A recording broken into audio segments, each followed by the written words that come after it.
Fala galera, aqui é o professor Robson, tudo bem? O tema da nossa aula de hoje vai retratar a respeito da regionalização do território brasileiro, tá legal? Gente, eu coloquei aqui, regionalização do território brasileiro, parte 1. Por que parte 1? Porque hoje a gente vai retratar principalmente os tipos de regionalização político e administrativas do Estado-nação Brasil. Ou seja, vamos trabalhar sobre as regiões do que? Do IBGE, tá legal? Coloquei aqui também as regionalizações geoeconômicas do professor Pedro Pichas Geiger, né? Só que a gente vai trabalhar isso mais lá na frente. Eu coloquei isso hoje para mostrar que existem várias formas de se regionalizar o território brasileiro, tá legal? Só que para eu falar de regionalização, é importante também entender o que é região, né? E o que seria a região? A região é um conceito da geografia que foi principalmente, iniciaram as suas discussões a partir do século XIX na escola possibilista, né? Ou seja, a escola francesa de Paul-Vidal de Lablache. Né? Ela era analisada a partir do seu conceito principal, né? Nessa época, no caso, que era o conceito de região natural. E essa região natural se baseava principalmente por meio da descrição de paisagens naturais. Então, inicialmente, as regiões naturais, se baseavam principalmente por meio de anotações, por meio da percepção de quem observava determinadas localidades, tá legal?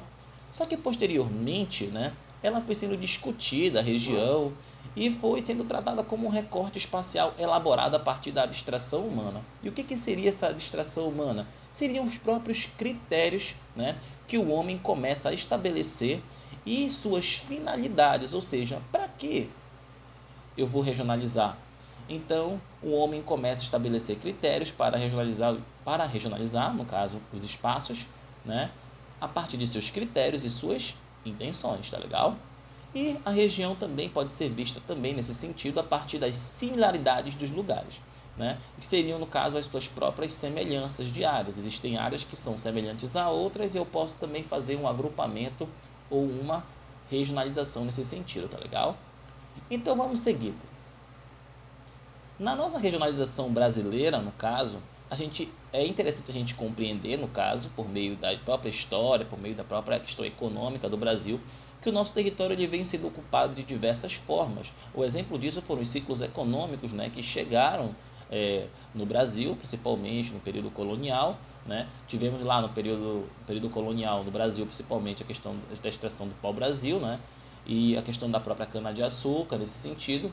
Pau-brasil na região ali do litoral, litoral brasileiro também, naquela região da Mata Atlântica. Tivemos a questão da cana-de-açúcar, que pegou, a partir da divisão das capitanias hereditárias, que tinham lá os latifúndios e seus donatários, que também fizeram o plantio e o cultivo da cana-de-açúcar. O ciclo da mineração, que se estendeu ali na região de Minas Gerais e seguindo para Goiás, nesse sentido. O café, que se estabeleceu principalmente na região do oeste paulista. As drogas do sertão, na própria região amazônica, nesse sentido. A questão do tabaco, em algumas regiões também, em uma parte da região do Nordeste. O gado, a produção do charque no sul também, alguma parte do centro-oeste e outra parte no nordeste também se estabeleceram essas relações comerciais e econômicas. E a borracha também no próprio contexto da Amazônia. Só que esses tipos de economias, no caso, não tinham nenhum tipo de conexão entre elas nesse tipo. Por isso eram chamadas do quê? Olha aí no slide rapidinho. Economias de arquipélago. E o que seriam essas economias de arquipélago? Seriam economias isoladas entre si. E isso acabava por estabelecer principalmente algumas relações comerciais de desenvolvimento em algumas localidades, tá legal? Então, por isso que a gente começa a explicar algumas particularidades de alguns lugares e de algumas regiões e como elas vão se estabelecer dentro do espaço geográfico, tá legal? Então, o mapa, como vocês podem analisar aqui, coloquei alguns tipos de região aqui, no caso, Região, no caso, que eu estou falando aqui por meio dos ciclos econômicos, principalmente, e a gente pode analisar que na região norte ali, que eu estou trabalhando no IBGE agora, eu tenho aqui a predominância, principalmente das drogas do sertão, e eu tenho a predominância também do que? Do ciclo da borracha, como eu acabei de mencionar para vocês, como vocês podem analisar com mais calma também. Então, esses são alguns tipos de economias que se estenderam no período do Brasil, ali no século XIX, E para você compreender que não havia alguma conexão entre si. Isso a gente vai explicar mais lá na frente, né? Um pouco dessa economia de arquipélago quando a gente for trabalhar a ocupação do território brasileiro de uma forma mais consolidada, tudo bem? Então vamos lá seguir. O tema da nossa aula de hoje, né, é para falar de regionalização, mas o interessante também é se compreender, né, o objetivo de regionalizar. Por que a gente deve regionalizar os espaços? Por que o homem regionaliza os espaços, não é isso? Então, bora lá. Ponto 1. Ter melhor dimensão e conhecimento do território. É importante, né, você regionalizar para você ter o que? Aprimorar suas relações de poder, conhecer o território e ter controle da população e dos recursos naturais existentes. É por isso que é importante regionalizar. É por isso que o Estado brasileiro, né, ou no caso, o próprio governo regionaliza o território, né, para aprimorar suas relações de poder, ou seja, é um ato político. Ou seja, o que eu estou querendo explicar para vocês? Quando você regionaliza, você está cometendo ou você está fazendo um ato político, tá legal? Então, esse é um dos principais objetivos de se regionalizar os espaços, tá legal? Então, vamos lá. Eu tenho primeiro, no caso, a regionalização brasileira e seus critérios, como eu acabei de mencionar para vocês anteriormente. E a primeira regionalização que nós temos lá é no ano de 1941, né? Na década de 40 também. E eu tenho alguns critérios estabelecidos, tá legal? E o que seriam, no caso, esses critérios estabelecidos? Ela foi fundamentada principalmente no conceito de região natural. E o que seria esse conceito de região natural, gente? Era por meio da descrição. Você pegava, no caso, e descrevia algumas questões de vegetação, de relevo, de hidrografia e acabava agrupando alguns espaços e alguns estados, formando as regiões brasileiras nesse contexto. Tá legal? Então, quantas regiões nós tínhamos aí? Ó? Região norte, representado de laranjado, nordeste, né, de verde, este, né, no caso Bahia, Espírito Santo e Sergipe, né, centro, Mato Grosso, Goiás e Minas Gerais, né, e o sul, né, São Paulo, Paraná, Santa Catarina e Rio Grande do Sul. Esse foi o primeiro tipo de regionalização existente no caso, né? Foi baseado por meio do caso das regiões naturais adotadas. Só que posteriormente essa regionalização ela passa por algumas mudanças, né? E se estabelece também a região, né, ou a regionalização do espaço brasileiro do ano de 1945. E o que seria essa regionalização do ano de 1945? Agora começa a ter a presença do território do Rio Branco, ali onde é atual Roraima, território do Amapá também, né, que se desmembra nesse contexto, território também do Guaporé, ali onde é atual Rondônia, né, como vocês podem analisar também aí nesse mapa. Tá? E esse mapa é interessantíssimo mostrar que eu tenho dois nordestes aqui agora, olha aí, ó. Eu tenho o Nordeste Ocidental e eu tenho o Nordeste Oriental. No Nordeste Ocidental eu tenho a presença de Maranhão e Piauí, não é isso? No Nordeste Oriental eu tenho o quê? Eu tenho Ceará, Rio Grande do Norte, Pernambuco, né? Alagoas e Paraíba. Também tem a divisão de dois tipos de leste. Eu tenho o leste setentrional e tenho o leste meridional. E o que seria o leste setentrional? Seria um leste do norte, como se diz, né? Na linguagem também dos pontos cardeais, né?